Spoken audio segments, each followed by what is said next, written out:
Welcome. This podcast mini-series is brought to you by uPerform. uPerform is a platform that delivers just-in-time education and change communications in the flow of work for NHS trusts looking to improve and optimize the use of their EPR and other IT applications.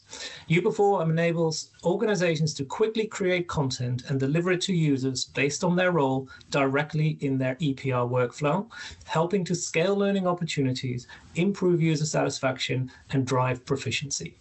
My name is Mescher, and I'll be hosting this mini-series alongside my colleague at uPerform, Liz Griffith.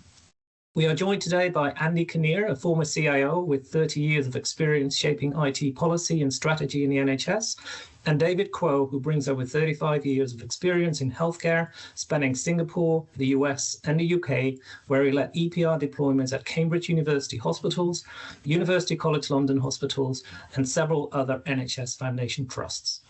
In this mini-series, we'll be discussing the current challenges facing the NHS as they relate to ETR and IT optimization, managing change, and driving digital transformation. David, Andy, thank you again for joining us. Our pleasure. Glad to be here. Our pleasure. David, let's start off with you. You've been an advisor for us for a couple of years now. Can you share what attracted you to uPerform? Yeah, it's fun. I'd be glad to do that. So I think, as I mentioned to you before, for instance, when I was at Cambridge, I implemented a large EPR system, Epic, that had its fair share of go-live disruption.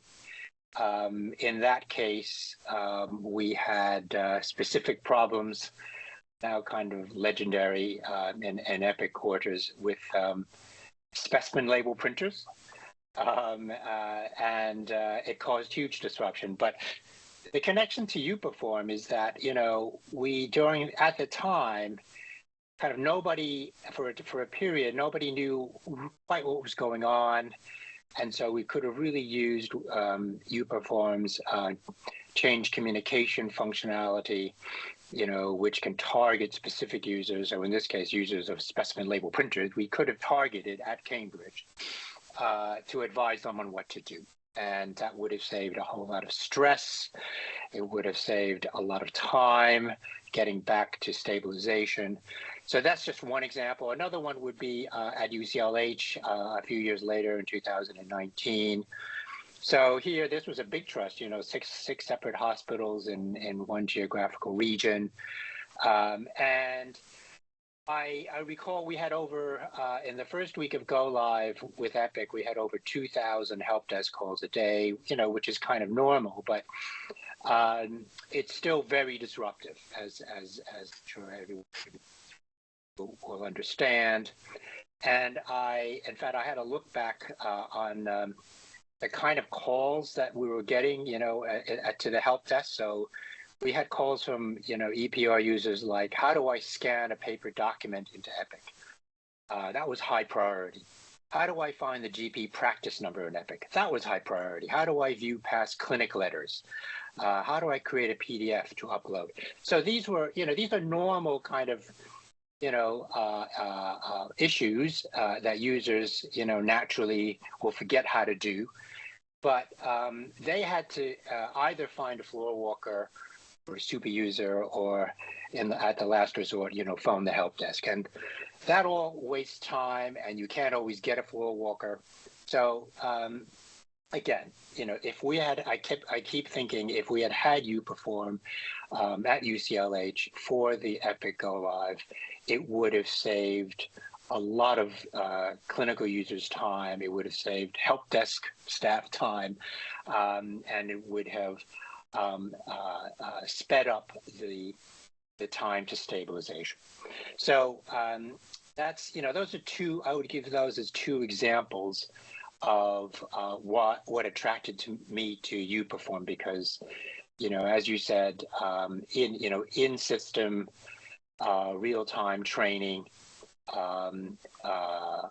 tailored to the role, I just think is just a no-brainer and has to be the way to go for all the EPR products, not just Epic.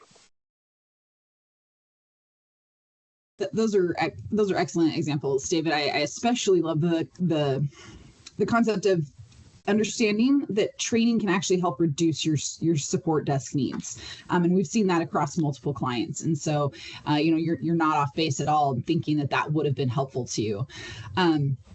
Andy, as our newest advisory board member here in the UK, why uPerform for you? Now, you and I have a little bit of history. We did some work on the NHS optimization survey via ClassArch Collaborative together, and we've had a lot of conversations about just the impact and importance of training over the years. But that's one thing. But joining us as an advisor, really, what does that come down to for you? I think for me, Liz, essentially it feels like the next logical step on this, on my journey in this space, if you like. If you wind the clock back, like you say, I reckon 2015, something like that was the first time I really got to see the work that Class Research were doing and understand what the Arch Collaborative was about, and marvel in the fact that somebody was out there studying and measuring, clinician satisfaction with their digital sort of landscape. And for us in the UK, that kind of work came at a time when we'd become great friends with Dr. Bob Wachter from San Francisco, who'd come over and was starting to talk to us a lot about the digital experience stuff and the frustrations that he'd witnessed in the US with clinical colleagues and their EPR experience, and this sort of manifest agenda to try and help us improve and maybe not make some of the mistakes, or at least learn from the journey that colleagues in the US had gone on. So I was kind of motivated into that space. You wind the clock forward a few years now in my role with ethical healthcare, and I introduced those guys to Class, and we said, well, why don't we take a joint pitch here to NHS England, as you've sort of described. They've lapped it up really. They've been really supportive, and we've gone on and done an Arch Collaborative analysis in 2022, and the second round of those surveys and analyses are literally in train right now. The survey is out at the moment, and clinicians across the UK are filling that in. And I think what drives it for me is that firstly, I'm an analyst by background. I came in as a statistician in my first role. I'm really subscribed to the idea that if you don't measure it, it's hard to manage it. Management without measurement is just guessing, in truth. And so actually the fact that we can measure clinical satisfaction means we should, and therefore we can take action of it. And I think the bit that I think comes as a surprise still, but it makes perfect sense in many ways, is that the energy we need to put into EPR deployment is not into the delivery of the technology anymore, but it's into the support of the clinicians. Just in the way David's been describing those examples, all of those examples revolve around frontline clinical colleagues trying to do their job better, and it's the support that we give to those folks that do it. And I think that that's the space uPerform are in. So having come through this research analysis sort of journey with these with various colleagues and realised what the problem is, I'm now interested in working with with you guys on delivering the solution, because Lord knows the frontline needs it. Our clinical colleagues are really up against it, and so it's part of what we need to do to support these folks to be the best they can be. Right, thank you, Andy. So, David, back to you. You already gave us some really good examples of how you think uPerform could have helped you doing those initial go lives and those initial pieces of training and support for people. But we all know it doesn't stop at go live, right? So any areas where you think in the optimization phase where you say, hey, here is another area where I think uPerform could really have helped us out, for instance, with onboarding of new staff, or with the introduction of the Epic upgrades, any other areas there that you think, like, look, if we had uPerform in our bag, then it would have really helped us solve some of the challenges we faced around these parts? Yeah, I think a few things to say there. So as you mentioned, after EPR sites go live, then they're into upgrade cycles, they're into normal and continuous change cycles where clinical processes should improve and change.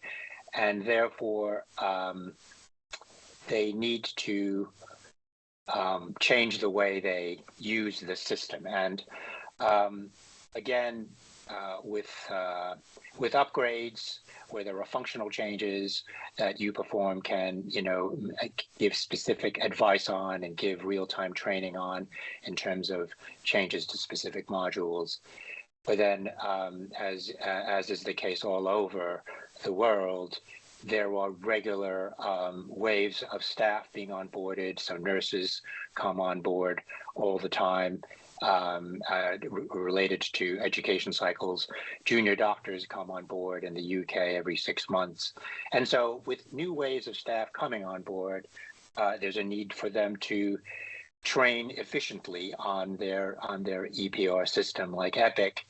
And there's no question that uPerform can really help that process, make it more efficient, make the time of these new staff, which is always very precious to get hold of, make their time very efficient when they come on board, so they can start treating and caring for patients as soon as possible. So I think those are two, super examples. But the another point I guess Andy and I would both highlight is where we are here in the NHS and in the UK in terms of the new NHS reforms that the government is introducing. And these cover a number of areas, and including workforce and productivity and performance improvements.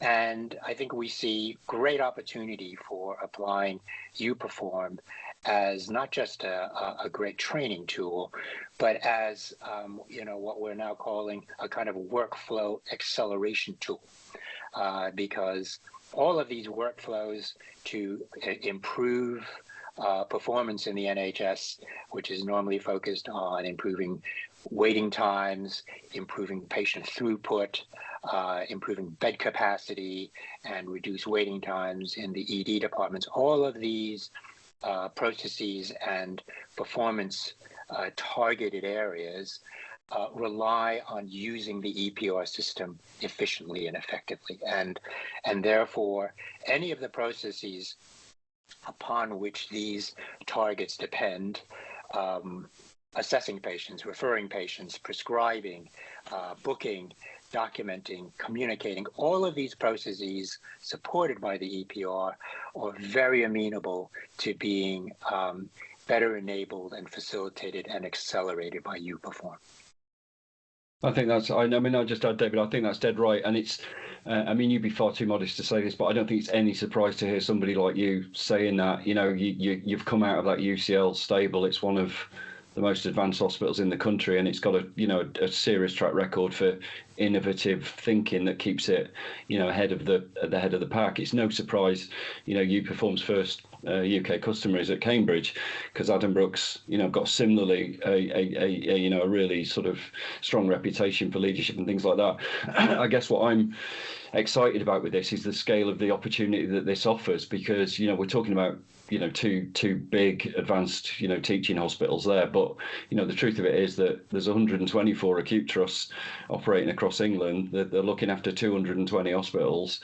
There's a lot of doctors, nurses, frontline clinicians out there who are waiting to be supported on this. I pulled up a couple of stats actually. I was sort of interested. I found myself on a NHS England statistics page, and I thought this is quite good stuff. So the NHS sees 1.3 million patients every day, and over 140,000 people sleep in an NHS bed every night. That's more than all the hotel beds in London, by the way. So just one of the little quotes, and it just made me realise that the pressure on those frontline clinicians to deliver services to that volume of people is immense. So if we can start to deliver the kind of efficiency gains you've described, David, at scale across multiple hospital organisations, then your potential benefits are immense. Really, really, something to get excited about, I think.